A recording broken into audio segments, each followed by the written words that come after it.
Luruskan, niatkan lurus menuju kepada Yesus saja.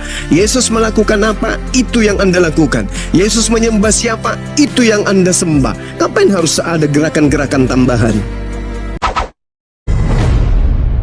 Salam satu Tuhan.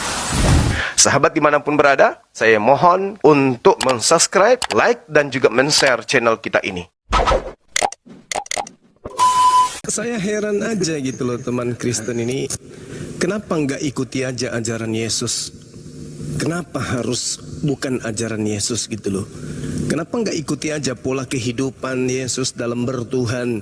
Yesus itu manusia, Yesus adalah makhluk yang bertuhan, yang punya syariat, yang punya hukum-hukum di dalam beragama. Kenapa harus lebay, harus tiga, harus dosa dikatakan diwariskan sama Adam? Kenapa harus ada ajaran-ajaran lebay kayak kerupuk basi kayak gitu? Bisa jelaskan kepada saya, kenapa nggak Yesus aja menjadi patron? Habit daripada kehidupan keberagamaan Yesus dijadikan contoh. Kenapa nggak bisa? Susah gitu. Begitu beratkah cangkang iblis telah merasuki kalbu saudara? Bukankah Yesus sendiri mengatakan Yohanes 10 nomor 27, aku mengenal muridku, muridku mengenal aku, mereka mengikuti aku. Kenapa nggak diikuti aja Yesusnya? Kenapa harus mengikuti paganisme, penyembah roh-roh dan seterusnya? Kenapa? Kenapa setiap hari justru memberikan sinyal kebenaran Al-Quran? Kenapa? Di dalam Al-Quranul Karim dijelaskan dengan sangat terinci bahwa orang-orang kafir itu adalah penolong daripada iblis di dalam menyesatkan manusia. Kenapa tidak meninggalkan ajaran yang seperti itu dan menuju kepada ajaran Yesus saja? Sudah begitu beratkah? Bung, kenapa enggak ini aja, enggak ke Yesus aja? Kenapa justru harus mempraktekkan kebenaran Al-Quran? Wa ikhwanuhum yamuddunahum fil ghayyi thumma la yuqsirun. Orang-orang kafir itu adalah teman-teman setan di dalam menyesatkan manusia. Kenapa Anda tidak mengikuti ajaran Yesus saja? Satu Tuhan, cukup tauhid satu Tuhan. Gak usah ada embel-embel yang lain. Burung merpati lah, anak manusia lah, nyembah roh lah. Ngapain yang kayak gitu-gitu, ngapain? Kenapa nggak satu Tuhan aja? Yesus takbir, ikut takbir. Yesus ruku, ikut ruku. Yesus sujud, sujud. Apain bikin-bikin yang nggak diajarkan oleh Yesus? Gitu loh bang. Kenapa nggak Yesus aja jadi patron? Ya, apa yang kami lakukan itu apa yang diajarkan bang? Di mana Yesus mengajarkan Tuhan itu tiga pribadi? Gini, gereja kami itu kan mengenal apa yang disebut dengan substitusi apostolik. Oh nggak perlu yang kayak gitu-gitu karena Yesus tidak mengenal itu. Kenapa nggak itu, makanya aku tanya, kenapa nggak Yesus aja menjadi patron? Kenapa? Kenapa harus gereja-gerejaan? Yesus sendiri tidak mengenal gereja loh. Mengenal bang. Di mana Yesus mengenal gereja, tempat gedung yang menyembah dirinya itu di mana? Gedung yang Yesus kenal, tempat ibadah yang Yesus kenal, ada tempat suci, kudus. Orang-orang yang masuk di sana syaratnya sunat, tidak boleh najis, dia harus bersih dari najis. Masuk ke dalam harus wudhu. Itu rumah ibadah, gedung yang dikenal oleh Yesus. Gereja, tempatnya lonceng, tempatnya orang salto-salto, jingkrak-jingkrak, musik, gitar, drum band dan semuanya. Itu Yesus tidak kenal. Kenapa nggak berfokus aja kepada Yesus? Kenapa harus pakai gereja-gerejaan segala? Karena kalau Anda menyimpang dari ajaran Yesus, Anda kesambar dengan Al-Quran. Coba, Yesus mengajarkan apa? Kenapa enggak itu aja dijadikan pola keagamaan? Yesus mengenal satu Tuhan. Yesus menyebutnya dengan sebutan Elohim atau Allah. Kenapa harus ada God, ada Bapa, ada Anak, ada Roh dan seterusnya? Ayo. Ya. Silakan. Terima kasih bang. Sama-sama. Jadi jelas bahwa kalau klaimnya abang mengatakan kami harus mengikuti Yesus, ya ajakan itu telah kami lakukan. Apa yang kami lakukan yaitu sebetulnya mengikuti apa yang menjadi wejangan pejuang beliau. Beliau mendirikan gereja satu titik. Baptislah mereka di dalam nama Bapa dan Anak dan Roh Kudus. Dan ketahuilah aku akan menyertai kamu sampai akhir zaman. Jadi menyertai kamu sampai akhir zaman ini menunjukkan bahwa selama gereja yang dia bentuk, dia bangun di atas Petrus sebagai batu karang itu, maka dia terus ada untuk berkarya. Apakah dia ada? Ya, melalui Roh Kudus. Oh salah, Anda, sorry, bukan saya potong ya. Anda terlalu jauh menyimpang mengawinkan antara ajaran paganisme dengan ajaran Yesus. Terlalu jauh Anda melangkah. Mendirikan gereja, jemaat bukan gereja. Coba pahami dulu, Yesus pada saat itu berbicara dengan siapa? Orang Yahudi. Bagaimana kehidupan orang Yahudi? Bolehkah kemudian mereka beribadah dalam keadaan tidak bersunat? Enggak boleh. Bolehkah orang masuk ke rumah ibadah orang Yahudi tanpa mandi junub? Enggak bisa. Boleh tidak mereka masuk ke tempat ibadah mereka tanpa wudhu? Dilarang. Enggak boleh. Nah sekarang Anda jadi Kristen, semua yang Anda di Kristen Anda nisbahkan, Anda lemparkan seakan-akan itu Yesus yang mengajarkan. Baptislah dalam nama. Mana ada pernah Yesus membaptis orang? Nggak pernah. Zaman Yohanes orang dibaptis hanya dalam nama Yahweh, atas nama Elohim maksud saya. Nggak ada itu nama Yesus dibaptis orang dalam nama Yesus. Justru zaman Yesus yang dibaptis itu Yesus. Muncul belakangan ajaran, karena memang ajaran Trinitas ini ajaran yang berasal daripada ajaran paganisme, maka Yesus dimasukkan ke dalam bersama dengan burung merpati. Kenapa enggak duduk aja? Luruskan, niatkan lurus menuju kepada Yesus saja. Yesus melakukan apa? Itu yang Anda lakukan. Yesus menyembah siapa? Itu yang Anda sembah. Ngapain harus ada gerakan-gerakan tambahan? Karena Yesus mengatakan waspadalah kepada ahli Taurat, kepada orang Farisi. Kristen mula-mula diajarkan oleh siapa? Orang Farisi, di mana orang itu harus diwaspadai, malah dijadikan sebagai panutan menyembah Yesus. Apa Anda nggak khawatir, Bung? Ketika Yesus mengatakan di Matius 7 itu, enyahlah daripadaku kalian semua pembuat kejahatan. Level orang yang diusir itu bukan orang sembarangan loh. Orang yang sudah bisa membuat orang lumpuh berjalan, orang yang buta bisa melihat. Kenapa? Mereka sudah bisa bermujizat. Bukankah kami telah bernubuat demi namamu, mengusir setan demi namamu, bermujizat demi namamu. Level tinggi diusir oleh Yesus. Kenapa bisa diusir? Karena mereka orang-orang ini tidak melakukan kehendak Tuhan yang mengutus Yesus. Adakah kehendak Tuhannya Yesus agar dia disandingkan dengan Tuhan-Tuhan junior? Adakah kehendak Tuhannya Yesus agar dibuatkan ilah-ilah lain di sampingnya? Nggak ada. Nah Yesus mau nggak dia disandingkan dengan Tuhan, dianggap juga Tuhan itu sendiri? Juga nggak mau. Kenapa nggak luruskan niat aja gitu? Yesus nabi utusan, oke. Tuhan yang mengutus Yesus satu-satunya Tuhan, oke. Itu baru betul.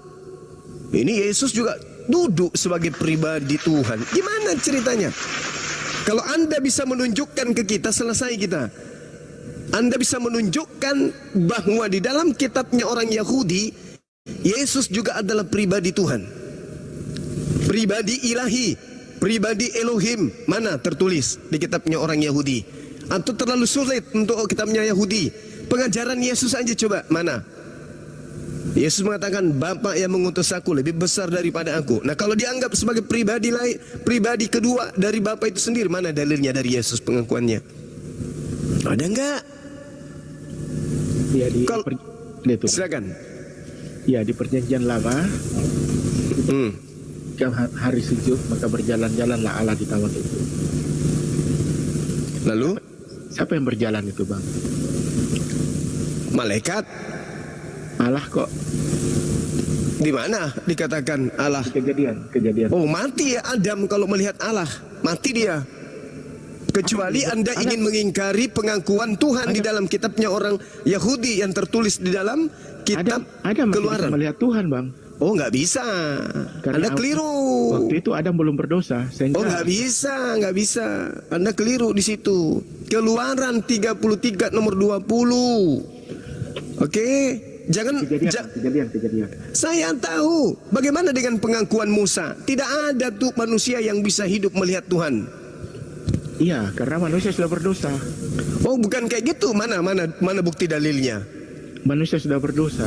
Mana bukti? Ketika dosa Mana itu bukti sendiri yang dalilnya? membuat manusia itu tidak Mana bukti dalil bahwa dulu manusia bisa melihat Tuhan?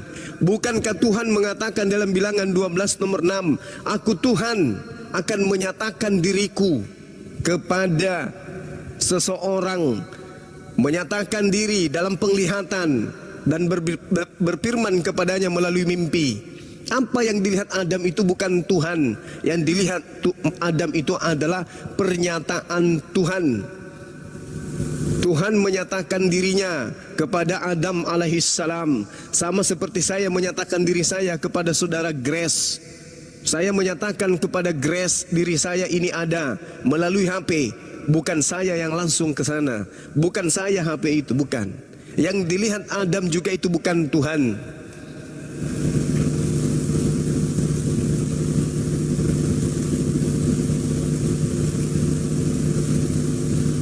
Waduh. Jadi yang gini bang, jadi yang berbicara kepada Adam ketika dia, siapakah yang mengatakan bahwa engkau telanjang, itu kan Tuhan Yesus sendiri. Kok jadi Tuhan Yesus kesana? Ya. Inilah saya katakan Anda itu terlalu jauh melangkahi Kenapa? Yesus.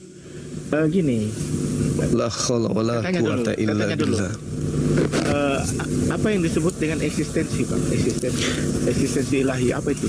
Eksistensi ilahi itu adalah keberadaan ilahi. Keberadaan yang tidak pernah tidak ada. Itu eksis, keberadaan. Ya, eksistensi terus? artinya keberadaan ilahi kan? Yes. Terus? Bagaimana bisa membuktikan bahwa Bapa itu berada kalau tidak memiliki apa yang disebut dengan sang keberadaan? Lah, Anda ini coba berpikir dulu secara kerangka berpikir yang sehat. Ketika manusia, alam semesta atau makhluk belum dicipta, menurut Anda apakah Tuhan itu sudah eksis? Bagaimana Tuhan bisa menyadari keberadaannya? Nah, Tuhan itu maha tahu. Tuhan bukan makhluk. Tuhan bukan makhluk. Kalau makhluk menyadari keberadaannya setelah dia ada. Coba, berbeda dengan Tuhan. Inilah yang dikatakan kerangka berpikir itu harus hidup. Pertanyaan saya sederhana. Sebelum alam semesta dicipta dengan perangkat makhluk yang ada di dalamnya termasuk manusia, apakah Tuhan itu sudah eksis? Tuhan itu bukan cuma sekedar eksis bang, tapi dia disebut sebagai keberadaan. Justru karena dia eksislah disebut Ya. ada. Makanya dikatakan Yod He Pave Maka dia mengatakan dirinya Yahuwahu Yahuwahu. aku yang ada. Dia yang ada. sang keberadaan. Andai Anda. Terus Pertanyaannya, bagaimana dia bisa menyadari keberadaan tanpa Tuhan tidak kemudian seperti makhluk butuh kesadaran, tidak. Justru tuh kesadaran itu penting bang? Bagaimana bisa itu menyadari makhluk. Itu makhluk yang harus sadar bahwa dirinya ada. Itu makhluk. Kalau Ya, pencipta Tuhan langit juga dan memiliki bumi. kesadaran tentang dirinya. Oh, itulah makanya Tuhan itu disebut Maha Mengetahui, Maha Berkuasa. Kenapa? Cuma Karena dia melampaui segala dia tidak sesuatu. terikat ruang dan waktu, dan dia ruang dan waktu itu berada di dalam dirinya, sehingga dia disebut sebagai Maha Kuasa, mengetahui segala sesuatunya. Ya, iya makanya sekarang begini Dia pertanyaan kami kenal saya. sebagai Bapa. Pertanyaan saya gini loh, Bang. Tetapi Bapa yang tidak kelihatan itu dinyatakan di dalam Sang Firman atau Sang Keberadaan. Oh, Anda salah. Itu konsep paganisme itu. Tuhan menyatakan dirinya melalui firman. Oke, jadi ketika Tuhan kemudian begini, Tuhan itu tidak ada yang mendahului keberadaannya. Dia ada dan tidak pernah tidak ada. Dia ada sejak Dia ada tidak diawali. Dia tidak berawal. Oke. Nah, sekarang begini, makhluknya ini berawal, betul tidak? Betul bang, betul. Nah, sebelum makhluk ini ada, apakah Tuhan itu sudah ada? Tuhan itu tidak memiliki awal bang, dia sudah berada. Nah, itu dia, makanya pertanyaan saya sederhana kan. Sebelum makhluk ini ada, apakah Tuhan itu sudah ada? Makhluk belum ada. Sebelum makhluk ini tidak ada, apakah Tuhan itu sudah ada? Tuhan itu ada. Oke, Tuhan itu ada. Nah sekarang, adakah yang mengetahui Tuhan itu ada sebelum ada ciptaan? Ada yang mengetahui Siapa? dirinya sendiri. Nah, dirinya sendiri. Adakah makhluk yang mengetahui bahwa dia ada sebelum makhluk ini dicipta? Kesadarannya bang. Enggak. Adakah makhluk yang mengetahui bahwa Tuhan ini ada sebelum makhluk tersebut dicipta? Manusia itu ada bersama dan kesadarannya. Tetapi Pertanyaan saya padahal sederhana loh. Ada tidak makhluk, bukan cuma manusia loh. Ada tidak makhluk yang mengetahui keberadaan Tuhan sebelum makhluk itu sendiri ada? ya nggak ada. Nggak ada. Lalu bagaimana Tuhan itu bisa diketahui bahwa Tuhan itu ada oleh makhluk?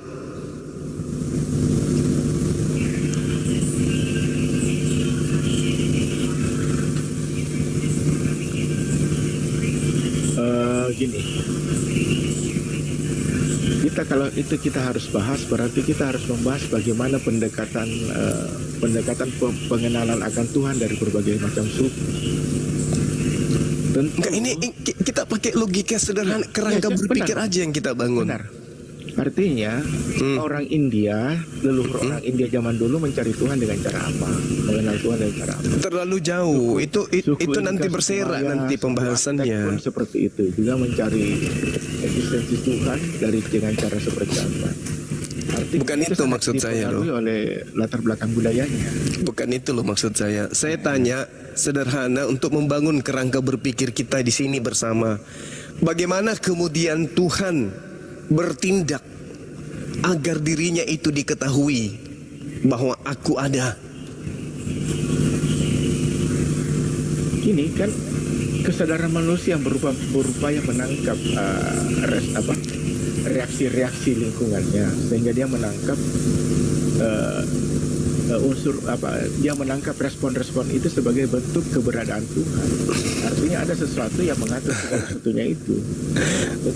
Manusia. Jadi gini saudara, Tuhan itu sendiri, berdiri sendiri, tidak berawal, untuk mengetahui, supaya dia diketahui dan supaya dia dikenal kemudian, maka Tuhan itu menciptakan waktu. Setelah Allah menciptakan kemudian segala yang dibutuhkan untuk menghidupkan makhluk, maka makhluk itu kemudian dicipta.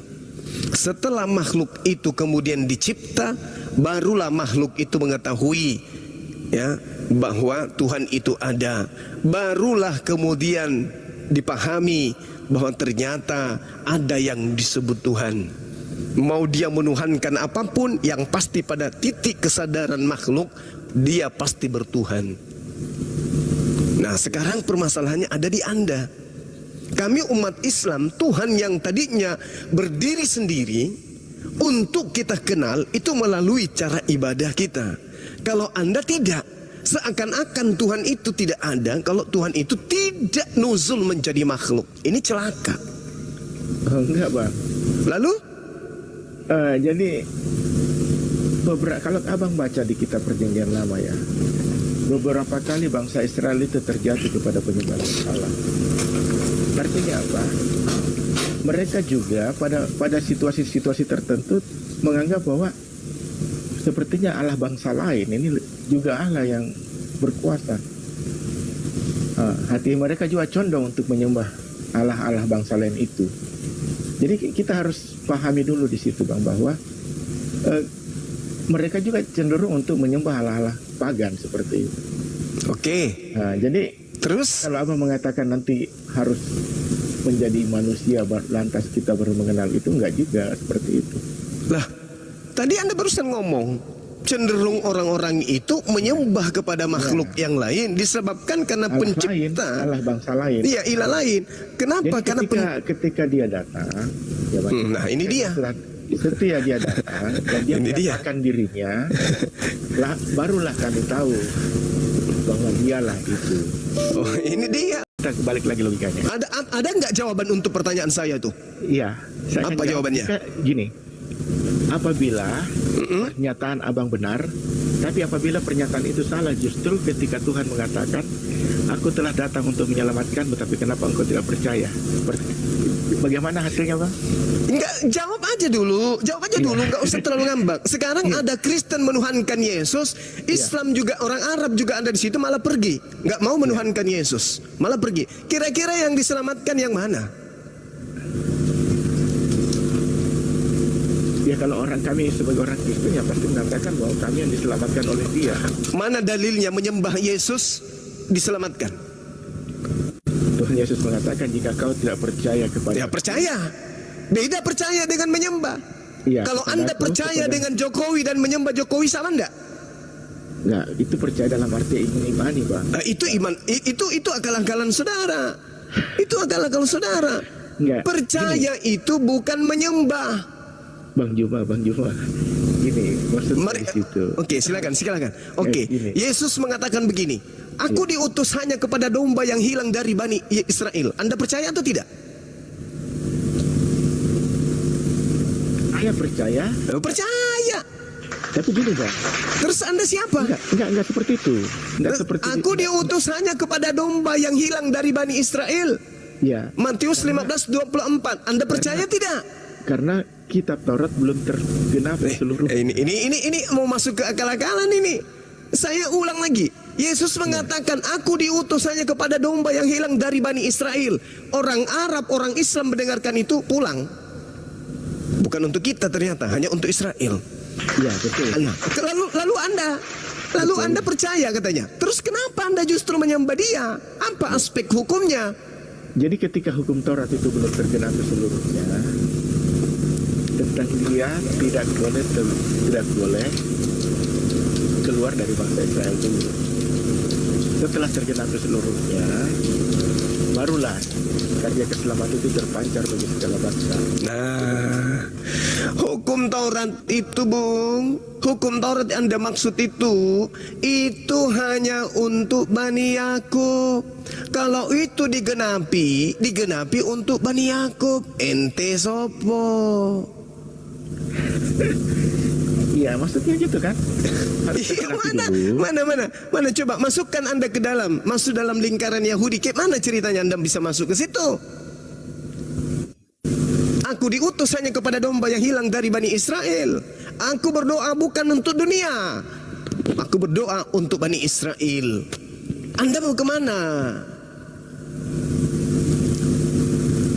Anda katanya percaya. Kenapa Anda tidak percaya pengakuannya? Ayo. Gimana saya menjelaskan, Bang? Ya, jelaskan aja sesuai dengan data kalau ada. Iya. Enggak saya jujur aja kalau pakai data saya nggak punya data karena iya. Tapi saya selalu melakukan pendekatan logika. Oke, baik. Ya. Baik. Kita lakukan pendekatan logika. Oke. Logika saja. Oke, baik. Sekarang ketika kemudian hukum-hukum Tuhan nih, hukum-hukum Tuhan datang kepada Bani Israel. Ini logika kita pakai. Hukum Tuhan yang datang kepada Bani Israel itu mengikat Bani Israel. Nah, logika Anda main. Bagaimana Anda bisa masuk ke dalam? Anda bukan Bani Israel. Oleh sebab itu, ketika Rasul Paulus mengatakan tentang sunat dan lain-lain, itu tidak berlaku bagi bangsa lain. Berarti Anda tidak pakai kerangka akal kalau begitu. Itu doktrin, dogma. Gimana ceritanya? Kok tiba-tiba Anda bawa Paulus? Anda tadi katakan tidak pakai dalil. Tiba-tiba Anda menggunakan. Abang mengatakan bagaimana Anda bisa masuk ke sana? Saya tidak bisa masuk ke sana. Ya udah, tepuk tangan kalau gitu. Membenarkan pandangan saya, abangku. Ya, membenarkan pandangan saya mengatakan Paulus mengatakan demikian.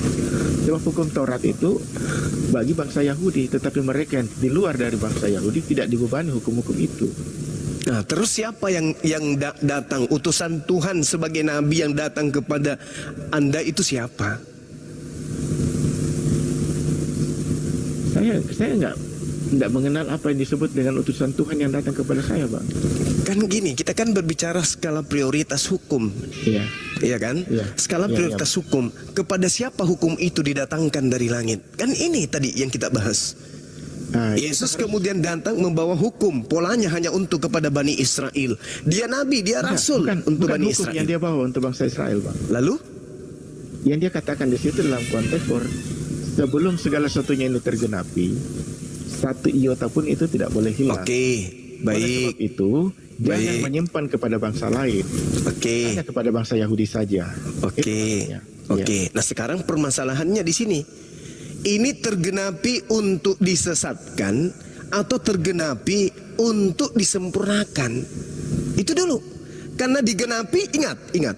Pesan-pesan yang muncul di dalam kitabnya orang Yahudi. Nabi palsu berasal dari Yerusalem. Kehancuran berawal dari Yerusalem. Nabi-nabi palsu berasal dari Bani Israel.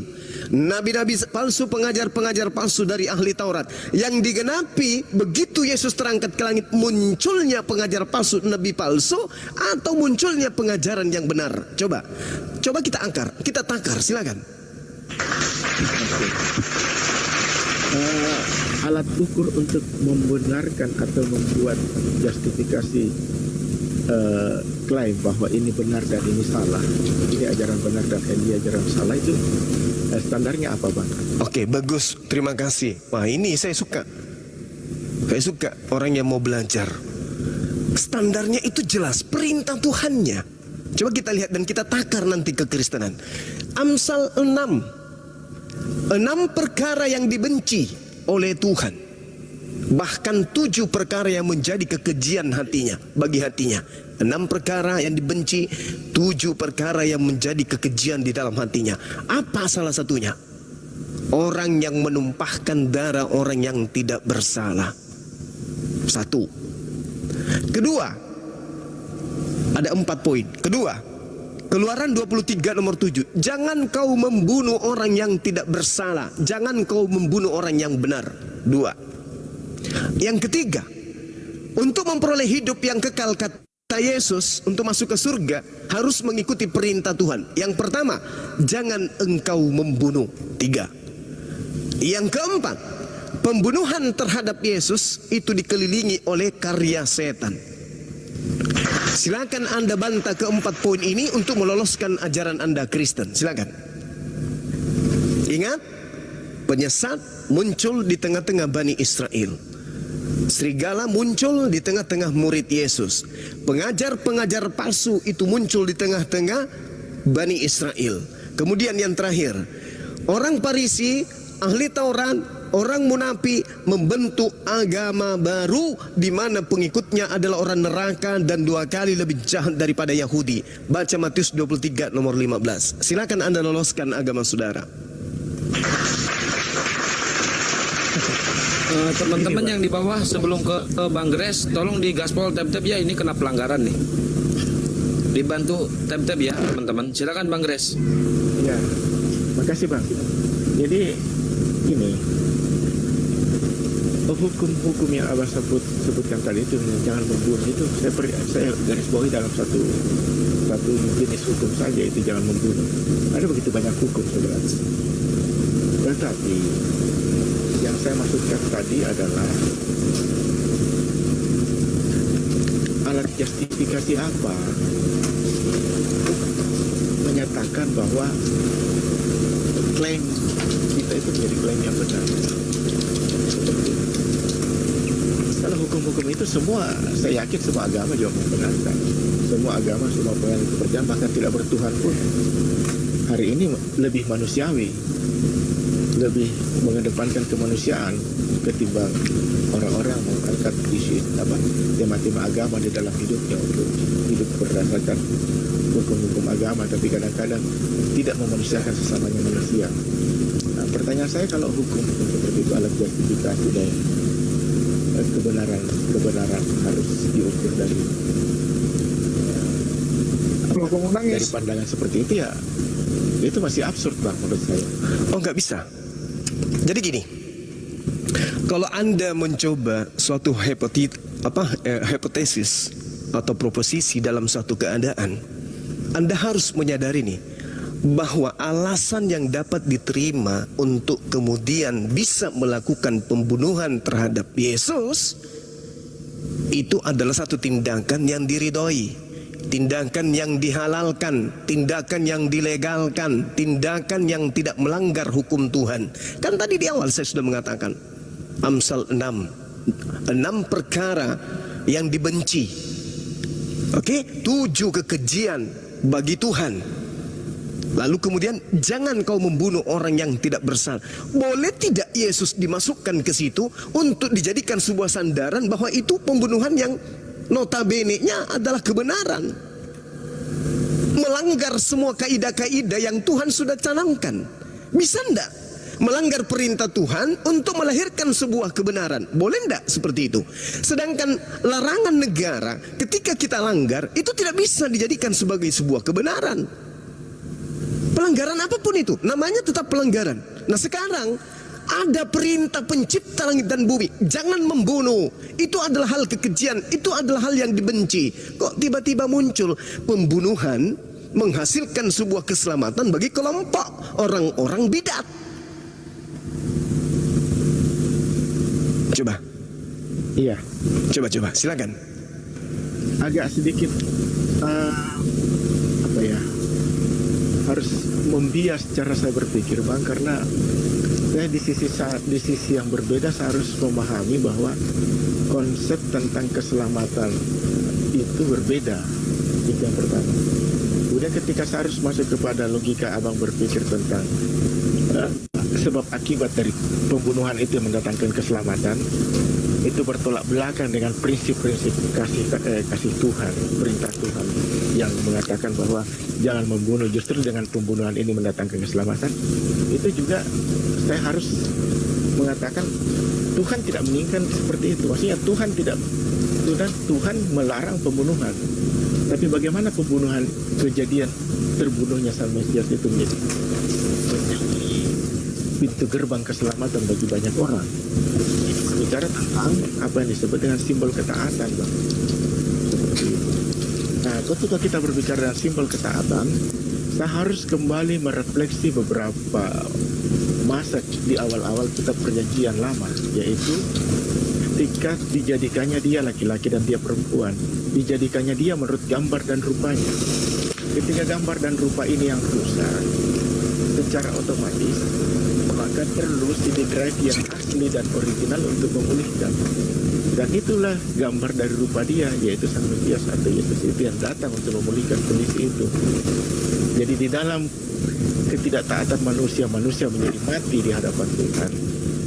Dengan mode atau metode yang sama di dalam ketaatan Sang Mesias, maka manusia mendapatkan keselamatannya. Atau dengan kata lain, oleh dosa satu orang, manusia kehilangan keselamatan di hadapan Tuhan. Maka dengan ketaatan satu orang, maka semua orang juga diselamatkan. Begitu maksudnya. Oke, saya ingin memberikan oleh-oleh kepada saudara saya ya. Tolong dengarkan saya dengan seksama. Ini sudah sering saya berikan materi ini hampir setiap hari. Banyak di antara orang-orang Yahudi yang datang melawat Maria dan menyaksikan sendiri apa yang telah diperbuat oleh Yesus. Oke, tetapi ada yang pergi kemudian kepada orang-orang Farisi menceritakan kepada mereka apa yang diperbuat oleh Yesus. Lalu imam-imam kepala dan orang-orang Farisi memanggil mahkamah agama. Ini yang dipanggil ini bukan orang Romawi. Yang dipanggil mahkamah agama, bukan pendeta, bukan jemaat gereja yang dipanggil. Mereka adalah imam-imam kepala, orang-orang Farisi, mahkamah-mahkamah agama. Dalam tingkat pengetahuan tentang Taurat, tentang perjanjian lama, mereka tidak diragukan. Sebab mereka lah yang duduk di kursi Musa. Mereka lah yang memiliki pengetahuan yang paling tertinggi di antara strata keilmuan tentang hukum perjanjian yang datang kepada Bani Israel. Imam-imam kepala, orang-orang Farisi, mahkamah-mahkamah agama berkumpul. Dan mereka berkata, apakah yang harus kita perbuat? Sebab Yesus ini membuat banyak mujizat. Apabila kita membiarkan Yesus, maka semua orang Yahudi akan percaya kepadanya, dan akibatnya orang-orang Roma akan datang dan merampas tempat suci kita serta bangsa kita. Ini satu poin yang Anda harus pahami. Orang-orang Yahudi, imam mahkamah dan juga orang Farisi berkumpul untuk siapa? Agar tidak datang orang-orang Roma merampas tempat suci mereka. Tidak ada cerita dosa waris di sini. Oke? Ini internal mereka loh.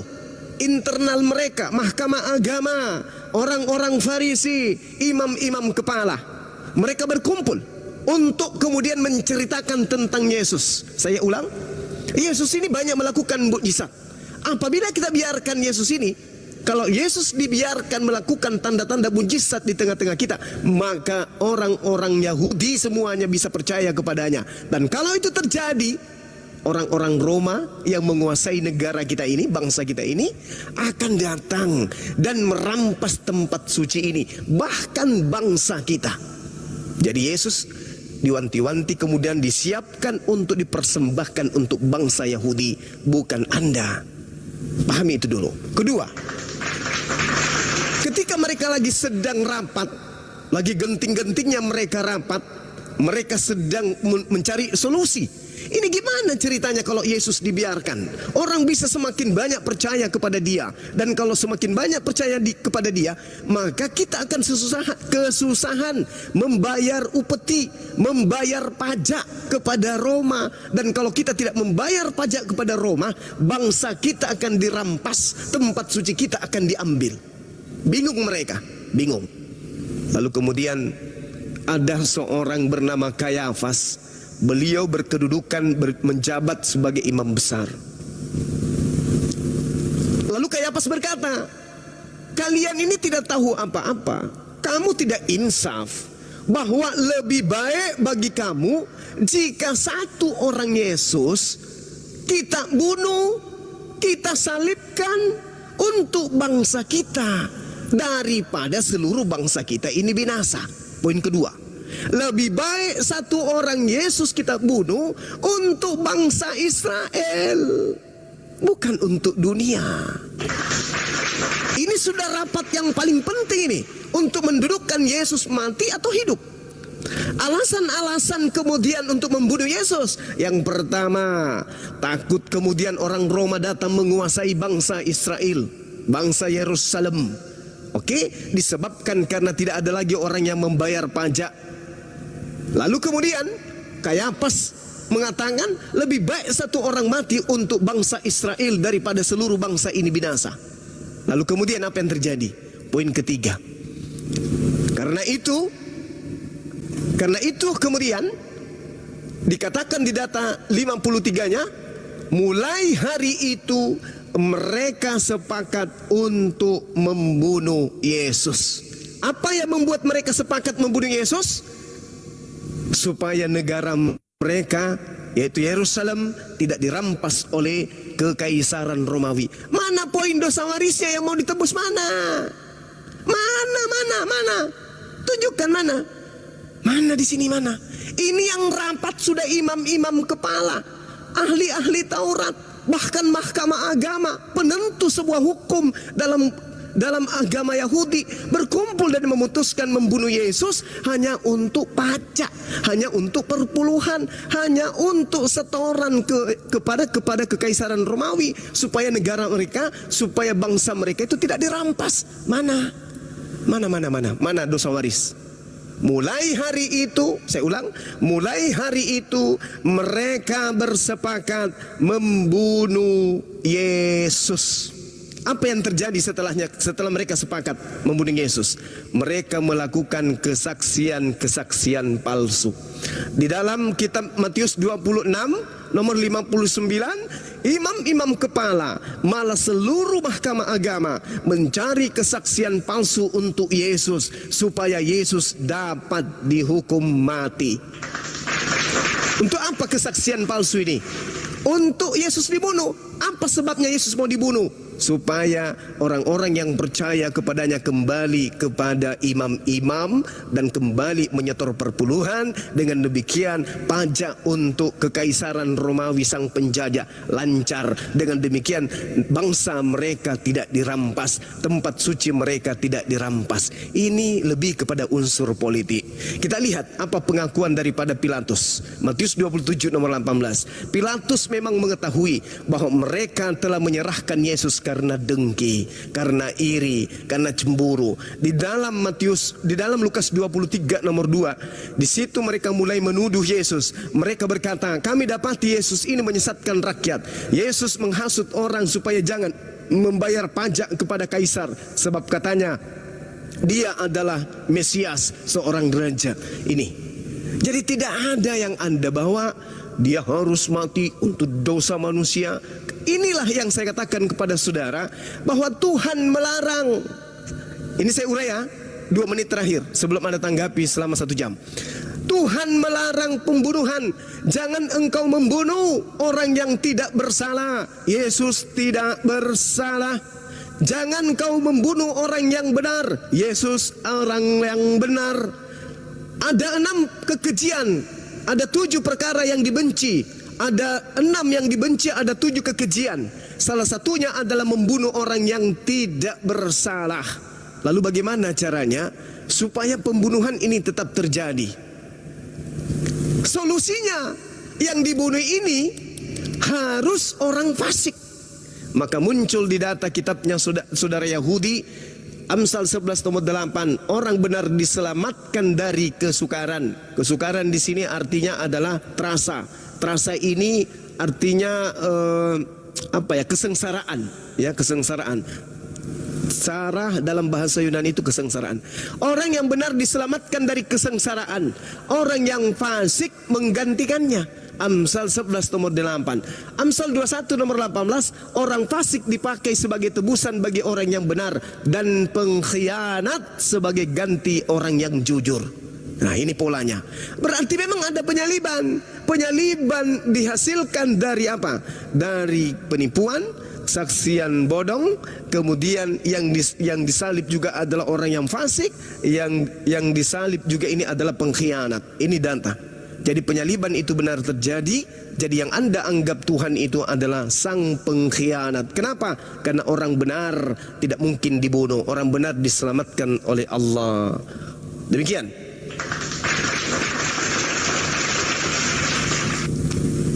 Sangat terstruktur dan rapi, abangku. Iya, silakan. Makasih. Mahkamah Agama. Suaranya dinaikin sedikit, Bang Gres. Iya, Mahkamah Agama dan orang-orang Farisi. Ya, Mahkamah Agama terdiri atas ahli-ahli Taurat dan orang-orang Farisi. Mereka telah menduduki kursi Musa. Benar. Lalu di dalam kekhawatiran mereka melihat bahwa ada satu ketakutan bahwa kalau kita tidak menyingkirkan satu orang ini, maka kita khawatir orang-orang Roma akan merampas apa menjadi kekayaan kita satu-satunya, yang jadi kebanggaan kita, yaitu apa? Bait sucinya. Jadi muncullah Kayafas berbicara di depan umum dan mengatakan, alangkah lebih baik jika satu orang ini. Itu kelihatannya sih normal, tapi kalau kita menelisik jauh ke dalam, sebenarnya mereka ini bukan karena menganggap bahwa ini sebuah ancaman, sebab orang-orang Roma sendiri tidak pernah merasa Sang Yesus Kristus itu sebagai ancaman bagi mereka. Dia tidak memiliki pasukan bersenjata, tidak membentuk pemberontakan, hidupnya dari kampung ke kampung. Orang yang miskin kadang-kadang harus meletakkan kepala pun juga sangat sulit di mana. Ini menjadi ancaman. Jadi ketika suatu realitas ditampilkan berhadapan dengan satu asumsi tuduhan, maka ini akan jomplang, tidak matching seperti itu. Jadi sumbernya sebenarnya bukan karena ketakutan mereka akan bangsa Yahudi, bangsa Roma akan merampas harta kekayaan mereka, tetapi terlebih kepada keirhatian mereka karena melihat bahwa orang miskin ini yang dari Nazaret ini, yang dari desa ke desa berjalan terus-menerus, ternyata membuat begitu banyak orang di negeri ini menjadi sangat yakin dan percaya kepadanya. Seperti itu. Bahkan ada yang menginginkan dia diangkat sebagai raja. Seperti itu. Nah, jadi klaim mahkamah agama dan segala macamnya itu seharus tepis dengan Bentar Bang Grace, Gurunda noise-nya kenceng Gurunda. Soundcard-nya kayaknya. Iya. Nah, lanjut Bang Grace. Oke. Kemudian kedua, tentang membayar pajak yang Abang maksudkan tadi itu, mereka akan ketakutan akan kehilangan pajak sebenarnya. Itu pun juga sebagai alibi. Saya sangat tidak percaya bahwa orang-orang yang tulus hati ini yang kita sebut sebagai orang-orang Farisi dan ahli-ahli Taurat ini memiliki kerelaan hati untuk memberikan penghasilan mereka kepada Kaisar sebagai penghasilan pajak. Justru mereka dengan berbagai macam dalih dan cara untuk merampas hak-hak orang miskin dengan menjalankan syariat agama. Nah, ini sebenarnya juga klaim kosong yang mereka lakukan, sehingga ketakutan untuk tidak membayar pajak kepada Kaisar ketika Yesus memiliki popularitas yang mempengaruhi begitu banyak orang untuk berpikir dan menghentikan pembayaran pajak, menghentikan tradisi-tradisi keagamaan. Nggak seperti itu. Jadi kelihatannya bahwa klaim-klaim itu pun juga tidak matching dengan realitas. Justru sebaliknya, kekhawatiran mereka lah akan pundi-pundi penghasilan dari aktivitas-aktivitas syariat keagamaan itu yang mereka khawatirkan. Kemudian kalau kita lihat bahwa pengakuan Pilatus ini membenarkan apa yang saya sebutkan di awal pada poin 1 dan poin 2. Bahwa pada akhirnya Pilatus mengatakan tidak ada kesalahan yang bisa saya menjatuhkan hukuman kepada dia. Sebab pada kenyataannya setelah saya melakukan interogasi atau tanya jawab yang demikian mendalam, saya tidak mendapati satu kesalahan untuk membuat dia atau menjatuhkan kepadanya satu hukuman mati. Nah, jadi Pilatus sebagai alat konfirmasi bahwa apa yang dilakukan ini memang betul-betul dituduhkan itu tidak berdasar. Namun pada akhirnya bahwa ketika apa yang dinubuatkan dalam perjanjian lama tentang dia Mesias yang harus hidup menderita, bahwa dia harus mati dan pada hari ketiga harus bangkit dan antara orang mati, tetap harus tergenapi. Bukan harus tergenapi dalam artian itu rencana Tuhan untuk harus segera tergenapi. Tapi Tuhan tahu karena Tuhan sendiri, karena waktu dan ruang dan waktu itu sendiri berada dalam Tuhan. Tuhan sudah tahu apa yang terjadi. Sehingga dengan cara natural dan cara alamiah sendiri, oleh karena kedengkian mereka sendiri, oleh karena keirhatian mereka sendiri telah membuat kegenapan itu terjadi. Jadi, saya tidak menyalahkan pemikiran-pemikiran yang berbeda, tapi inilah kenyataan bahwa bukan didesain oleh Tuhan air itu terjadi, tapi ternyata oleh diri mereka sendiri hal itu terjadi. Namun pada akhirnya justru menggenapi apa yang disebut dengan penggenapan itu sendiri. Terima kasih Bang, itu. Nah, inilah yang dikatakan oleh Al-Quranul Karim. Saudaraku ya, Al-Quran mengatakan bahwasanya orang-orang kafir itu mereka membantu setan di dalam menyesatkan dan mereka tidak henti-hentinya menyesatkan. Jelas itu. Anda sudah melihat Pilatus mengatakan tidak bersalah. Kalau tidak bersalah berarti hukum Tuhan harus ditegakkan. Yesus tidak boleh dibunuh. 6 hal yang dibenci oleh Tuhan. 7 perkara kekejian, di antaranya membunuh Yesus. Tapi karena Anda adalah teman dari iblis, maka Anda mencoba memutarbalikkan keadaan. Pilatus tidak bersalah, Herodes tidak bersalah, Yesus itu. Bahkan saya sudah menyajikan bahwa pembunuhan terhadap Yesus itu oleh imam kepala mahkamah agama orang Farisi demi untuk menyelamatkan bangsa Israel dari penekanan, perampasan daripada Roma. Tapi saudara membalikkan, oh itu bukan, tidak ada anunya, tidak ada kaitannya. Padahal itulah sebabnya kemudian orang-orang Farisi, ahli-ahli Taurat menduduki kursi Musa. Mereka tidak lagi menjalankan kemudian syariat. Mereka hanya menginginkan jempol dari penjajah.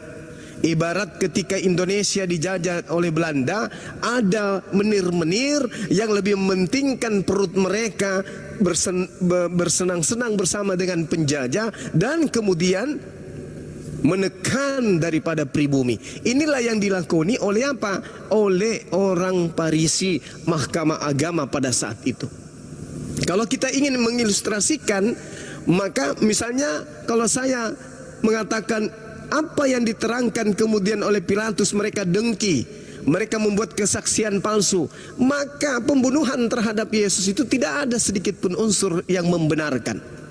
Bahkan Yesus mengatakan di Yohanes 6 nomor 70, bukankah aku yang memilih kalian yang 12 dan satu di antaramu adalah iblis. Yudas iblis menyerahkan, kemudian mengkhianat kepada Yesus, menyerahkan kepada Romawi. Imam-imam kepala iblis, mereka melakukan kesaksian-kesaksian palsu. Begitu juga mahkamah agama, begitu juga orang Farisi. Jadi disekelilingi oleh karya iblis. Lalu muncul pengikut-pengikutnya, semisal Anda mengatakan, oh tidak, itu untuk menggenapi, sekedar untuk menyempurnakan. Nah inilah, ketika Yesus itu disalibkan, yang tertawa siapa? Tuhan yang mengatakan jangan bunuh orang yang tidak bersalah, karena aku membenci itu kekejian buatku. Begitu Yesus dibunuh, apa kemudian Tuhan pencipta langit dan bumi itu tersenyum? Senang. Pencipta langit dan bumi ini senang. Begitu utusannya yang sudah dikatakan jangan kau membunuh orang yang tidak bersalah, jangan kau membunuh orang yang benar, sebab itu adalah kekejian buat aku, sebab itu adalah hal yang kubenci. Begitu Yesus dibunuh, Tuhannya marah, Kristennya yang senang. Kira-kira iblis posisinya di mana? Marah juga? Tidak mungkin. Senang juga pasti iblisnya. Makanya Al-Quran mengatakan, wa ikhwanuhum yamuddunahum fil ghayyi thumma la yuqsirun.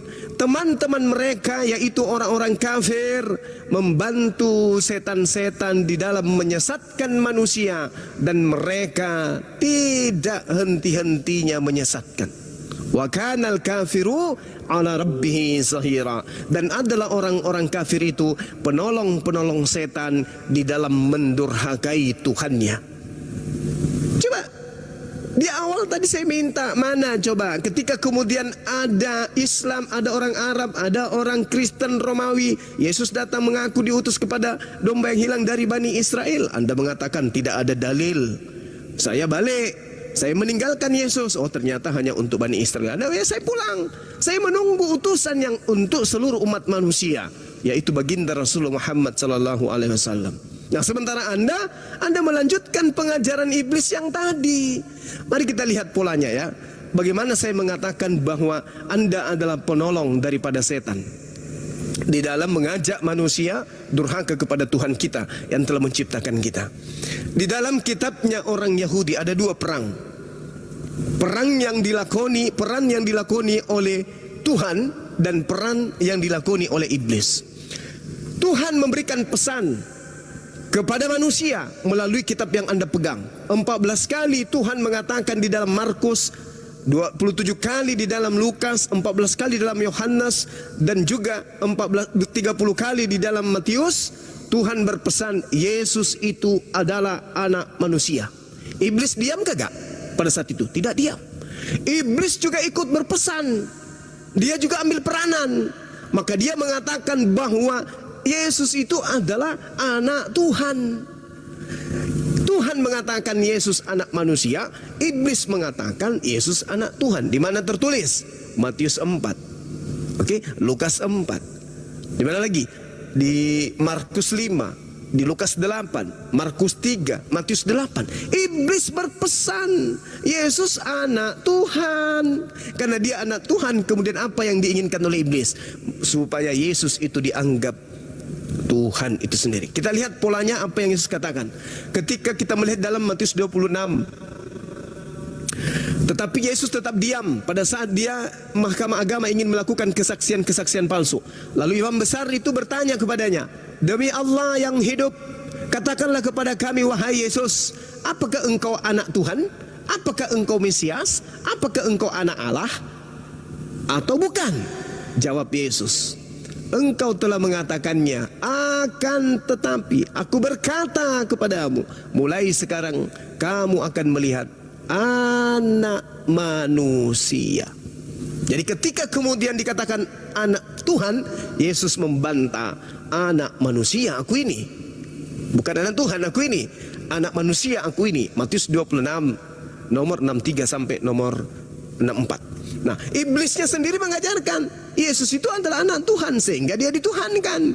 Lalu kemudian siapa lagi yang mempelopori? Paulus. Anda baca di dalam Kisah Para Rasul 16 nomor 16 sampai nomor 18. Paulus, iblis yang memproklamirkan lagi. Kalau tadi Yesus anak Tuhan diproklamirkan oleh iblis, Paulus sebagai rasul juga diproklamirkan oleh iblis. Inilah Paulus dan kawan-kawan adalah orang yang benar, yang diutus dari Tuhan yang Maha Tinggi. Paulus kemudian risih dengan itu.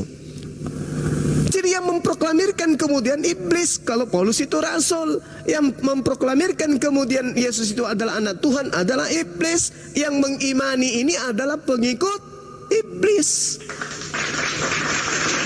Iblislah yang menjadi bapakmu dan kamu mau melakukan keinginan-keinginan bapakmu. Mari kita coba. Keinginan Bapak Yesus ini dituhankan atau dianggap sebagai utusannya? Utusannya. Begitu besar kasih karunia Tuhan Bapa akan dunia ini, maka dia menganugerahkan anaknya yang tunggal, supaya barang siapa yang percaya memperoleh hidup yang kekal. Percaya enggak ketika Yesus itu mengatakan, aku hidup kekal itu adalah mereka mengenal engkau satu-satunya Tuhan yang benar dan mengenal Yesus sebagai utusan. Percaya enggak Anda? Kalau percaya Anda tidak akan tuhankan, karena dia hanya utusan. Hidup kekal mengenal dia sebagai utusan. Itu kehendak Tuhan. Nah sekarang, keinginan siapa yang Anda ikuti sampai Anda menuhankan dia? Ada keinginan Tuhan? Tidak. Ada keinginan Yesus? Bukan. Keinginan siapa? Keinginan Paulus. Iblislah yang menjadi bapakmu dan kamu mau mengikuti keinginan-keinginan bapakmu. Terakhir dari saya, Bung. Di dalam Mazmur 58 nomor 3 nomor 4, Tuhan di situ menerangkan melalui nabinya bahwasanya penyesat itu telah dipilih dari sejak rahim ibunya. Penyesat, orang-orang yang sesat dan yang akan menyesatkan itu telah dipilih dan ditentukan dari sejak rahim. Paulus di dalam Galatia 1 nomor 15 mengaku dipilih dari sejak rahim. Mari kita deteksi. Dipilih sebagai penyesat atau dipilih jadi rasul? Kalau dipilih jadi rasul, maka dia akan mendampingi Yesus berdakwah. Faktanya tidak. Tapi kalau dipilih jadi penyesat, baru terpenuhi semuanya. Di dalam Kisah Para Rasul 13 nomor 1, dia mengaku Saulus ini adalah nabi. Saulus, bukan Paulus. Saulus berarti dalam keadaan dia membunuh murid-murid Yesus, dia sudah nabi menurut asistennya Lukas. Kisah Para Rasul 13 nomor 1. Semua indikasi nabi-nabi palsu, penyesat-penyesat itu terpenuhi oleh Paulus. Berarti dia dipilih dari sejak rahim ibunya menjadi penyesat.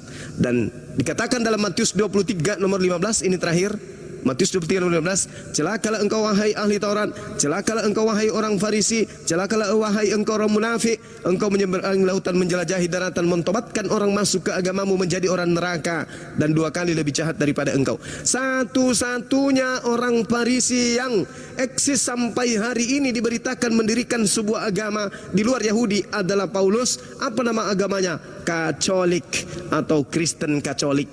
Inilah dia yang kemudian mengacaukan dunia. Demikian. Terima kasih.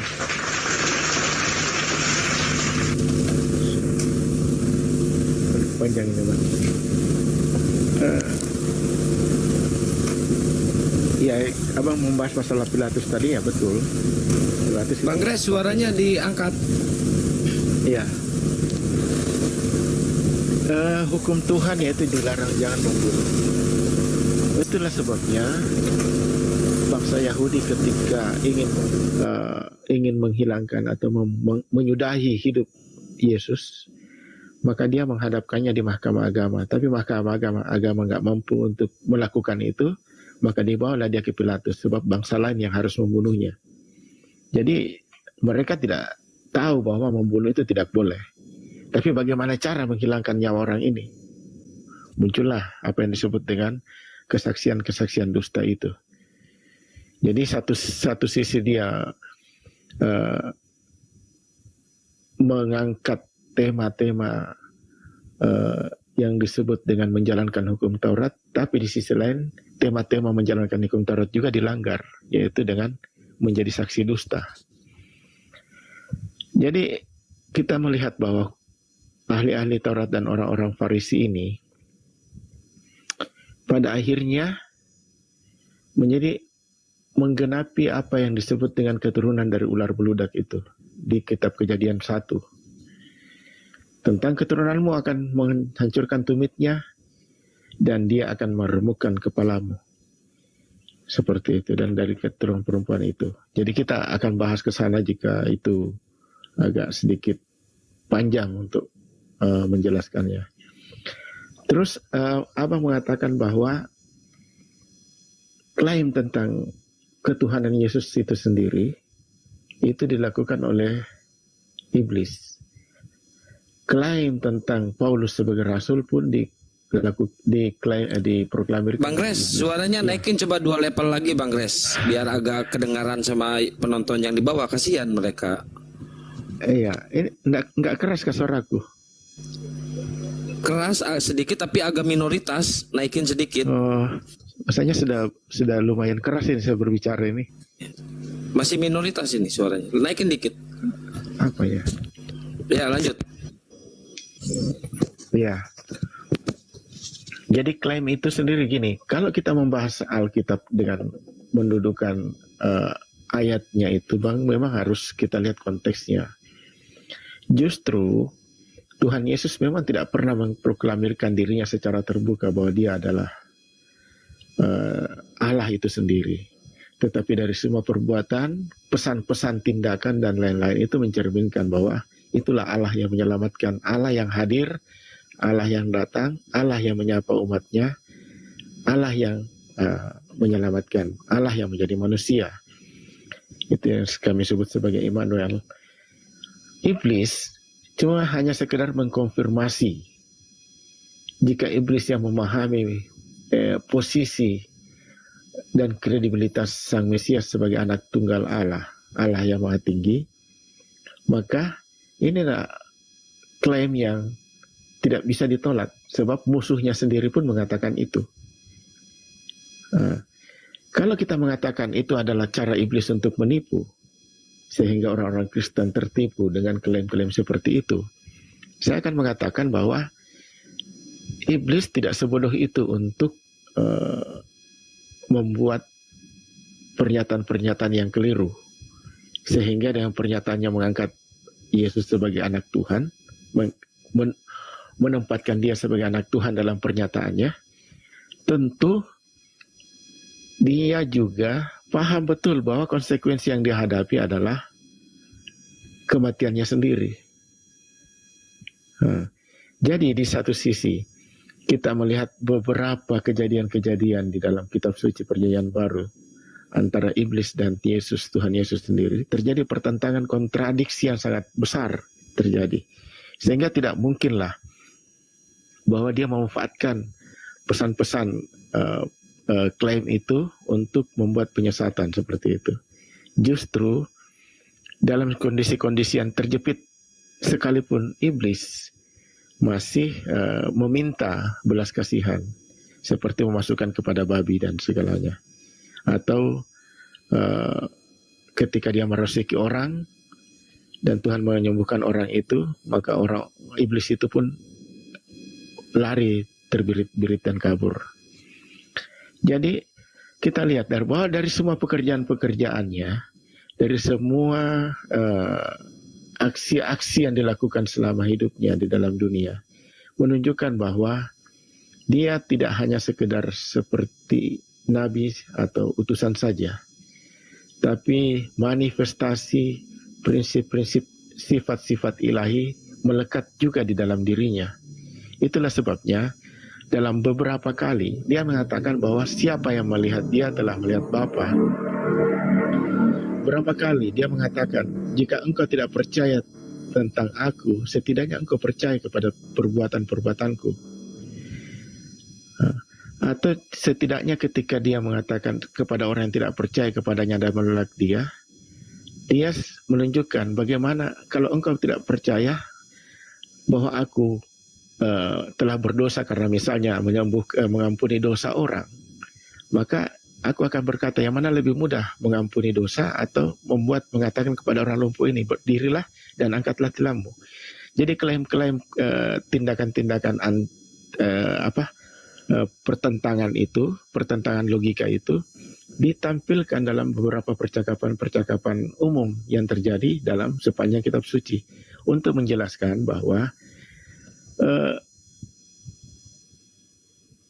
dia adalah sungguh-sungguh anak manusia, tapi dia juga adalah sungguh-sungguh Allah. Begitu Bang, terima kasih. Oke, baik. Jadi ya semakin saudara saya itu memberikan argumentasi, Anda melindungi kemudian majikan saudara ini. Saudara saya berupaya kemudian untuk menepis, tapi saya ingin mengetahui isi kepala saudara yang sesungguhnya, yang tersimpan di dalam akal saudara-saudara. Yesus itu Anda akui tidak bersalah. Pilatus, Mahkamah Agama, kemudian Herodes, ya, mengakui dengan sangat-sangat jelas Yesus itu tidak bersalah. Untuk kemudian membunuhnya, maka mereka harus melakukan kesaksian-kesaksian palsu. Dan terhadap kesaksian palsu membuahkan pembunuhan terhadap Yesus. Saya ingin bertanya kepada saudara, apakah menurut hati Anda yang tidak bisa dibohongi itu, pembunuhan terhadap Yesus yang diprakarsai oleh iblis yang berkhianat, yang merasuki Yudas dan yang merasuki imam-imam mahkamah agama dan seterusnya, itu merupakan pelanggaran terhadap firman Tuhan Amsal 6 Keluaran 23 atau tidak? Coba jawab pakai hati dulu, jangan pakai doktrin dogma agama. Silakan. Gimana diulang Bang? Apakah pembunuhan terhadap Yesus ini itu melanggar perintah Tuhan atau tidak melanggar perintah Tuhan? Silakan. Ya. Jadi pembunuhan kepada manusia itu melanggar kepada Yesus. Ya. Pembunuhan kepada siapapun Bang, termasuk kepada Tuhan Yesus sendiri. Masya Allah. Pertanyaan saya gini, kita tahu bahwa Tuhan Yesus tidak bersalah. Abang sendiri mengatakan bahwa dia tidak bersalah, ya? Oh yes, pasti. Okay. Tapi mengapa dia disebut sebagai terkutuk dengan mati di kayu salib? Ini yang mengatakan itu siapa? Ini dia. Ini dia. Inilah yang saya katakan, iblis yang menjadi bapak. Yang mengatakan Yesus mati terkutuk itu siapa? Sebab kitab perjanjian lama, kitab Yahudi pun mengatakan hal yang sama. Ya, yang terkutuk menurut Ulangan 21-23 itu adalah orang yang melanggar perintah Tuhan. Dan orang yang terkutuk ini harus mati dan tempatnya ke dalam neraka. Yesus bagaimana? Yesus bagaimana? Yesus bagaimana? Karena dia tidak bersalah. Oke. Karena dia tidak bersalah. Oke. Kemudian tidak memiliki cacat celah. Oke. Maka pada akhirnya dia menggenapi apa yang disebut dengan anak domba tebusan. Nah, ini dia. Inilah yang dikatakan Al-Quran. Inilah yang dikatakan Al-Quran. Ya. Ini yang saya sebutkan kepada saudara tadi. Wa ikhwanuhum yamuddunahum fil ghayyi summa la yuqsirun. Dan teman-teman orang-orang kafir ini, teman-teman mereka yaitu orang-orang kafir membantu setan-setan di dalam menyesatkan manusia, dan mereka tidak henti-hentinya. Saya tadi sudah menguraikan kepada saudara, dan bahkan pertanyaan saya simpel sekali. Apakah pembunuhan terhadap Yesus itu adalah pelanggaran perintah Tuhan? Anda menjawabnya pelanggaran. Apakah kalau pelanggaran kemudian bisa menyelamatkan manusia? Pelanggaran terhadap firman Tuhan, apakah itu bisa menyelamatkan manusia? Tidak bisa. Tetapi hal yang tidak bisa ini kemudian dipoles sedemikian rupa supaya bisa. Dengan cara apa? Itulah pekerjaan setan. Makanya Al-Quran menarasikan dengan sangat jelas, wala tattabi'u khutuwatis syaitan innahu lakum aduwwum mubin. Janganlah kamu mengikuti langkah-langkah setan. Sungguh setan itu musuh nyata bagimu. Jadi setan menyesatkan itu tidak sekaligus, step by step, selangkah demi selangkah. Pertama dia merasuki Yudas. Oke. Setelah merasuki Yudas, apakah sampai di situ? Tidak. Merasuki juga imam-imam kepala. Oke. Setelah kemudian iblis merasuki mereka, apa yang terjadi? Apakah selesai sampai di situ? Tidak. Yesus dibunuh. Setelah Yesus berhasil dibunuh, apakah pekerjaan setan selesai sampai di situ? Tidak. Apalagi Yesus diajarkan sebagai penghapus dosa. Setelah itu terjadi, apakah selesai? Tidak. Diajarkan lagi dia bangkit sebagai Tuhan. Apakah selesai? Tidak. Dia kemudian mengajarkan kepada manusia, mau selamat, sembah Yesus. Dari hasil pelanggaran kepada perintah Tuhan. Jangan kau membunuh orang yang tidak bersalah. Jangan kau membunuh orang yang benar. Sebab aku Tuhan tidak mungkin membenarkan Romawi yang bersalah itu. Sebab aku Tuhan tidak akan pernah membenarkan orang yang bersalah. Kok jadi sesuatu yang bersalah kok jadi benar? Sesuatu yang benar kok jadi salah? Tuhan mengatakan 6 perkara yang dibenci. Membunuh Yesus salah satunya. 7 perkara kekejian dalam hatiku, di antaranya membunuh Yesus. Kok sekarang menjadi ajang keselamatan? Pelanggaran terhadap firman Tuhan dijadikan sebagai ajang keselamatan. Ini kerja siapa? Wa ikhwanuhum.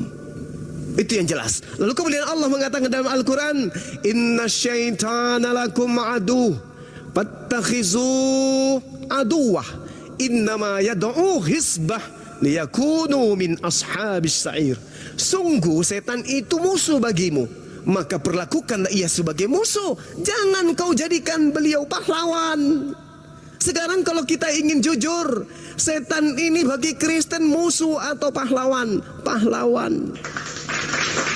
Sedangkan Al-Quran mengatakan inna syaitan lakum adu fattakhizu aduwa innama yad'u hisbahu liyakunu min ashabis sa'ir. Sungguh setan itu musuh bagimu, musuh yang nyata. Maka kata Allah, perlakukanlah setan itu sebagai musuh, karena sesungguhnya setan itu hanya mengajak golongannya sendiri agar mereka menjadi penghuni neraka yang menyala-nyala bersama-sama. Ini yang sedang Anda praktekkan. Anda menanyakan kepada Bang Suma, kenapa enggak menyembah Yesus? Karena Yesus itu adalah hadiah dari setan untuk orang Roma, supaya orang Roma tidak menyembah Zeus, tetapi menggantikan Zeus mereka dengan Yesus. Buktinya sampai hari ini mereka masih merayakan Natal.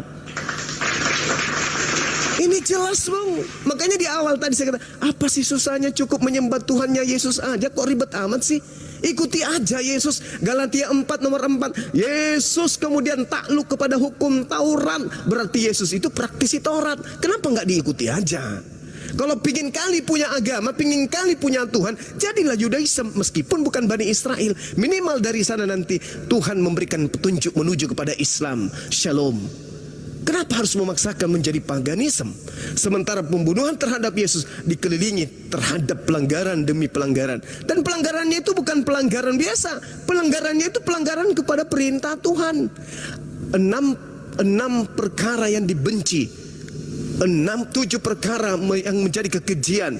Jangan engkau membunuh, sebab aku Tuhan tidak akan pernah membenarkan orang yang bersalah. Sekarang di pola Kristen adalah Yesus itu orang suci katanya. Oke, Yesus orang suci, Yesus orang kudus, dia tidak punya dosa. Oke, berarti dia adalah orang yang soleh.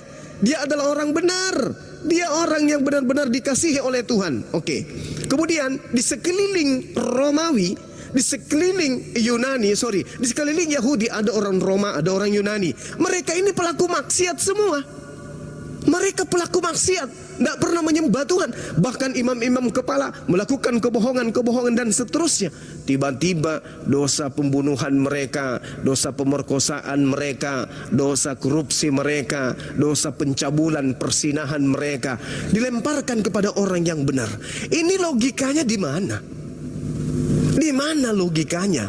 Orang benar dimatikan, orang yang salah dihidupkan. Sedangkan Tuhan mengatakan, aku Tuhan tidak akan pernah membenarkan orang yang bersalah. Keluaran 23 nomor 7. Jangan kau bunuh orang yang benar, jangan kau bunuh orang yang tidak bersalah, sebab aku Tuhan tidak akan pernah membenarkan orang yang bersalah.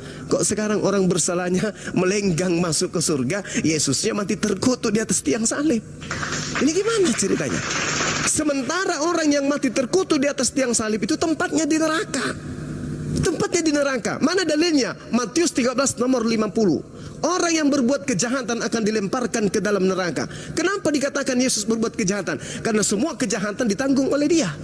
Kejahatan membunuh, kejahatan memperkosa, kejahatan berzina dan seterusnya diserahkan semua ke Yesus. Maka Yesus menjadi jahat karena semua dosa-dosa ditanggung di atas punggungnya, di atas pundaknya. Nah, apakah ini benar? Apakah konsep ini ada dalam agama para nabi? Tidak pernah ada. Ini hanya muncul di surat-surat Paulus yang Paulus kirimkan bukan untuk orang Yahudi di Yerusalem, tetapi untuk orang Roma dan Yunani. Demikian. Ayo, bisa Bang Gres, semangat Bang Gres. Bisa asadu. Sebelum dilanjut sama Bang King Balwin nanti ya, saya jawab dulu seadanya dulu. Begini abangku Juma yang luar biasa ini,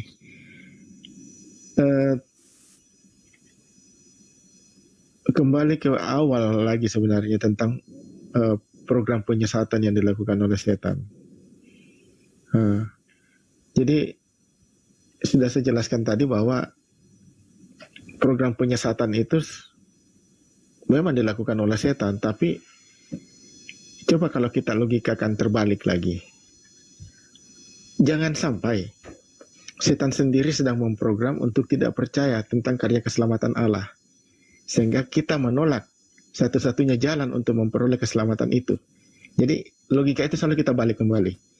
Karena potensi kebenaran dan kesalahan itu selalu memiliki potensial error ya, seperti itu. Kemudian kedua abangku, penggantian Tuhan Yesus menggantikan apa yang disebut dengan Dewa Matahari, karena kekaisaran Roma menghendaki kelanggengan atau sejenisnya lah seperti itu. Saya berpikir kalau Roma memiliki tendensius untuk mengganti dewa mereka dan mengangkat Yesus sebagai dewa yang baru untuk kelanggengan kekuasaan pemerintahan mereka, sebenarnya ini justru terjadi paradoks. Karena kita tahu bahwa Pax Romanum itu atau Kaisar Roma itu adalah Tuhan bagi orang-orang yang di bawah kekaisaran Romawi. Jadi popularitas sang kaisar ini sangat luar biasa, sehingga dia disebut sebagai kekuasaan yang absolut. Dia menjadi Tuhan bagi rakyat yang dipimpinnya. Sehingga ketika harus melepaskan kekuasaan yang absolut itu dan diserahkan kepada ada yang disebut dengan Yesus Kristus, manusia yang miskin dari Nazaret, itu kan agak aneh apabila itu harus kita logikakan. Tapi kita kembali bahwa pada akhirnya setelah itu terjadi, Roma di bawah Kaisar Konstantinopel mengakui bahwa Yesus adalah Tuhan dan meletakkan kekaisarannya di bawah Kristus. Bahkan raja-raja setelah itu pun dilantik oleh uskup atau paus. Itu menunjukkan bahwa dia atas nama sebagai raja yang berkuasa menyerahkan kekuasaan itu pada delegasi Tuhan dan penyelenggaraan Tuhan.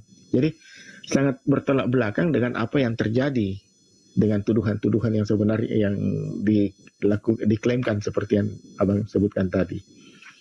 Jadi saya mohon dilanjutkan sama King Balwil, biar saya tidak monoton berbicara. King Balwin. Ya, sebelum ke Bang King Balwin, silakan Gurunda di ini dulu, tanggapi dulu pernyataan Bang Gres, Gurunda. Iya.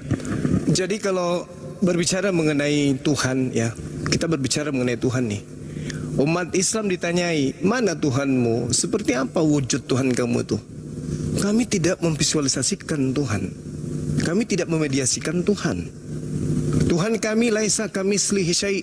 Tidak ada yang serupa dengan Tuhan kami. Yang datang kepada Bani Israel, kemudian datang kepada Bani Ismail. Kedatangannya kepada Bani Ismail, Bani Ishak, itu hanya untuk Bani Yakub. Kedatangannya kepada Bani Ismail itu untuk seluruh umat manusia. Kami menyebutnya Ar-Rahman, kami menyebutnya Ar-Rahim, kami menyebutnya Al-Malik, Al-Quddus, As-Salam, Al-Mu'min, Al-Muhaimin, Al-Aziz, dan seterusnya. Dan saudara-saudara kita dari Bani Ishak juga menyebutnya sama. Mereka menyebutnya Elohim, Elyon, Elohe, El-Olam, El-Eroi, El-Shaddai, Emmanuel, dan seterusnya. Di mana makna daripada kata-kata ini sama seperti yang ada di dalam Al-Quran. Bagaimana wujud Tuhan mereka? Mereka mengatakan tidak serupa dengan apapun. Yeremia 10 nomor 6. Bagaimana wujud dari Tuhan mereka? Mereka mengatakan tidak sama seperti makhluk. 2 Samuel 7 nomor 22. Al-Quran Asy-Syura ayat 11. Laisa kamitslihi syai', tidak serupa dengan apapun. Kemudian hakikat ini sampai kepada makhluknya hanya melalui perantara Nabi dan Rasul, melalui pewahyuan yang diantarkan oleh Roh Kudus. Sama Tuhan kami yang datang kepada para Nabi Bani Israel. Sedangkan saudara Kristen mengatakan, bagaimana kalau iblis yang kemudian tidak akan mungkin. Tidak akan mungkin iblis kemudian mengajarkan kebenaran, itu tidak mungkin. Tak ada iblis yang mengajarkan kebenaran. Iblis itu selalu mengajarkan kepada kesesatan. Pasti itu kaidah. Tetapi ketika iblis mengajarkan kesesatan, kesesatannya itu bukan ambigu, tidak, memang betul-betul nyata. Itu adalah kesesatan. Tetapi cara iblisnya menutupi kesesatan itu mematikan akal pengikutnya. Kesesatan, coba kita bandingkan. Satu oknum datang kepada Bani Israel bernama Yesua, bernama Isa, bernama Yesus, bernama Jesus, bernama Isa. Oknum ini satu, beda nama. Satu orang ini beda nama. Orang Kristen mengatakan bukan Isa, Yesus itu. Orang Islam mengatakan Isa, Yesus itu bukan. Dia mengatakan kadang sama, kadang mengatakan tidak sama, baik Kristen maupun Islam. Kenapa bisa demikian? Karena sebenarnya mereka Islam Kristen ini hanya berbicara dengan satu oknum yang sama. Yang membedakan adalah perspektif pemikiran agama masing-masing. Tetapi yang diceritakan adalah oknum sama. Manusia yang datang yang suci, lahir tanpa ayah, yang diberi hikmat kenabian, diberi mukjizat membangkitkan orang mati. Kami menyebutnya Nabi Isa dengan perangkat keajarannya yang sesungguhnya, sedangkan Kristen mengajarkan dia adalah Tuhan itu sendiri. Sekarang polanya sederhana. Di mana iblis itu bekerja? Jangan cari di Al-Quran untuk pembenaran, jangan. Al-Quran pasti meluruskan, kan itu kaidah dari ilahi. Tapi kalau kita berbicara mengenai kitabnya orang saudara kita Kristen, tadi kita tanya, pembunuhan terhadap Yesus itu pelanggaran firman Tuhan atau bukan? Jelas, sadar, tidak sedeng, tidak sedang gila, tidak sedang mabuk, tidak sedang lupa ingatan. Mulut dan hatinya sendiri yang mengatakan itu adalah sebuah pelanggaran. Lalu apa yang menutupi Anda kemudian menganggapnya sebuah kebenaran? Pelanggaran dianggap kebenaran. Apa yang membuat Anda beriman seperti itu? Itulah yang disebut iblis. Coba tanya nurani Anda, tanya kalbu Anda yang paling dalam. Pasti Anda akan mengatakan, betul ini pelanggaran. Tapi kenapa Anda mengimaninya? Karena iblis tidak akan pernah senang melihat kita. Iblis akan selalu menyesatkan kita. Bukankah Anda tadi yang mencoba menarasikan, aku akan membuat permusuhan antara keturunanmu dan keturunannya. Jangan lagi Anda bawa ke keturunannya Maria. Itu iblis yang bekerja itu. Keturunan yang dimaksud adalah keturunan dari Hawa. Kita semua. Bukan keturunan Maria, bukan. Tapi sejak keturunan Hawa, semuanya digoda oleh setan, semuanya dimusuhi oleh setan. Makanya Kain dan Habil itu bermusuhan. Bukan anaknya Maria yang dimaksud, bukan keturunan anak Maria yang akan meremukkan kepala, bukan. Yang dimaksud di sini adalah keturunan Hawa, keturunan Adam akan meremukkan kepala setan, akan menghancurkan tumitnya. Apa buktinya? Ketika kemudian kemudian para nabi, Nabi Musa alaihissalam, kemudian Yesus, bagaimana menghancurkan iblis, kemudian bagaimana Daud menghancurkan iblis, bagaimana Nabi SAW menghancurkan iblis, bagaimana Nabi Musa menghancurkan iblis. Itu maksudnya. Bagaimana Rasulullah Muhammad SAW menghancurkan iblis. Itu maksudnya. Bukan anak Maria, keturunanmu akan meremukkan kepalanya. Yang dipikirkan anak Maria ini Yesus. Wah, inilah kerjanya iblis. Oleh karena itulah saya katakan, pola ini aja sederhananya. Siapa Yesus menurut Yesus? Menurut Yesus, umat Islam mengatakan dia adalah nabi utusan Tuhan, yang adalah Isa alaihissalam yang datang kepada Bani Israel. Menurut Yesus, betul, dia adalah nabi dan rasul yang diutus kepada Bani Israel. Betul, Islam dan Yesus rangkulan, betul, sepakat. Bagaimana dengan Kristen? Di mulut, Yesus itu manusia, Yesus itu nabi, Yesus Mesias, Yesus adalah raja, Yesus adalah rasul, Yesus adalah ruwet. Tapi pada prinsipnya, di dalam kalbunya, di dalam imannya mengatakan Yesus itu adalah inkarnasi pencipta langit dan bumi. Ini apa yang bekerja pada diri Anda kira-kira? Apa yang sedang bernari-nari di benak saudara kira-kira? Apa yang membuat hati Anda kemudian tergadai dengan pengakuan seperti itu? Apa? Kalau bukan setan. Umat Islam mengatakan Yesus utusan Tuhan. Dia terkemuka di dunia dan di akhirat. Dia akan menjadi hakim bagi Bani Israel. Apakah itu salah? Tidak salah. Di mana iblis bekerja di Islam dengan mengatakan itu? Tidak ada. Iblisnya nggak berani masuk. Kuat kami pertahanannya karena berdasarkan firman ilahi, berdasarkan sabda Yesus, berdasarkan sabda Rasulullah Muhammad SAW. Bagaimana dengan Kristen? Coba hari ini kita lihat mereka ibadah hari Minggu. Mana perintahnya? Hari ini mereka membatalkan hukum-hukum Taurat yang datang kepada Bani Israel, tapi tetap mengambil kitabnya Bani Israel. Mana legalitasnya?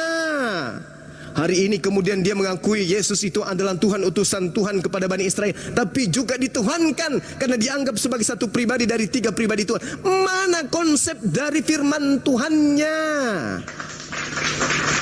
Yesus kemudian mati bangkit pada hari ketiga menjadi Tuhan. Mana legalitasnya dari Tuhan? Mana keselamatan itu? Menyembah anak manusia bernama Yesus. Mana? Coba tunjukkan ke saya.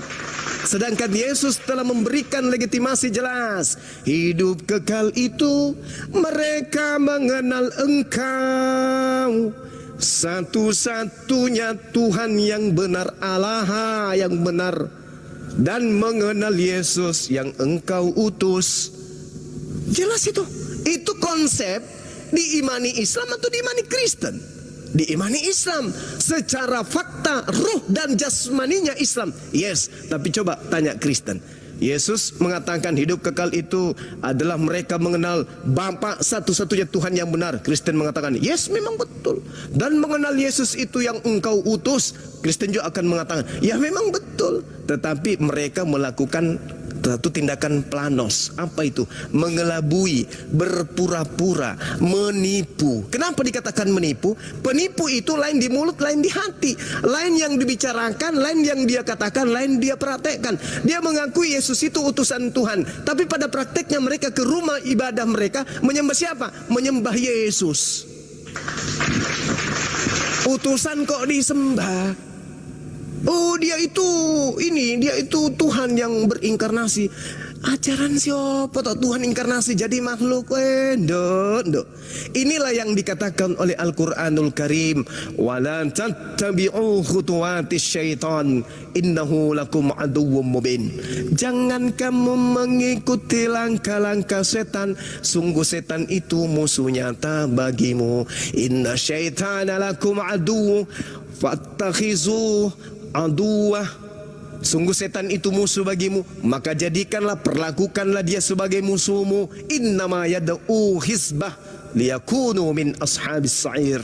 Karena sesungguhnya setan itu hanya mengajak golongannya saja agar mereka menjadi penghuni neraka yang menyala-nyala. Hari ini kalau Anda kemudian ikut kepada saya, meninggalkan penyembahan kepada Yesus, siapa yang berduka? Iblis.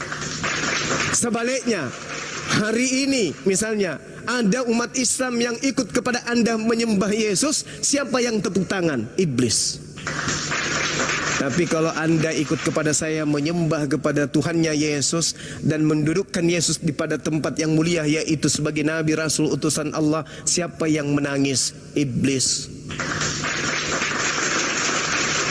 Menangis iblis itu. Karena sebenarnya iblis ingin kita semua terjerumus di dalam kesalahan, kefasikan dan kemunafikan, yaitu memuliakan Tuhan tetapi menyembah kepada utusan Tuhan. Saya kira begitu teman-teman sekalian. Saya lagi menunggu informasi dari admin Bang Suma, dengar-dengar ada yang ingin bersyahadat. Sambil menunggu silakan teman-teman kalau mau melanjutkan, saya nyimak sementara. Terima kasih Bang, kalau ada kata-kata saya yang kurang berkenan, Saudara Grace, mohon saya dimaafkan. Saya hanya menyampaikan apa yang saya ketahui, di mana Al-Quran mengatakan innama tunziru manittaba dzikra wa hasyir rahmana bil gaib fabashshirhu bimagfiratin wa ajrin karim. Saya hanya memberi peringatan kepada orang yang mau diberi peringatan dan orang yang takut kepada Tuhan yang Maha Pengasih, meskipun dia tidak melihat Tuhan itu sendiri. Demikian dari saya. Terima kasih. Subhanakallahumma bihamdi asyhadu an la ilaha illa anta astaghfiruka wa atubu ilaik. Salam tauhid, salam satu Tuhan. Jayalah Islamku, jayalah Indonesiaku. Salam satu Tuhan. Assalamualaikum warahmatullahi wabarakatuh.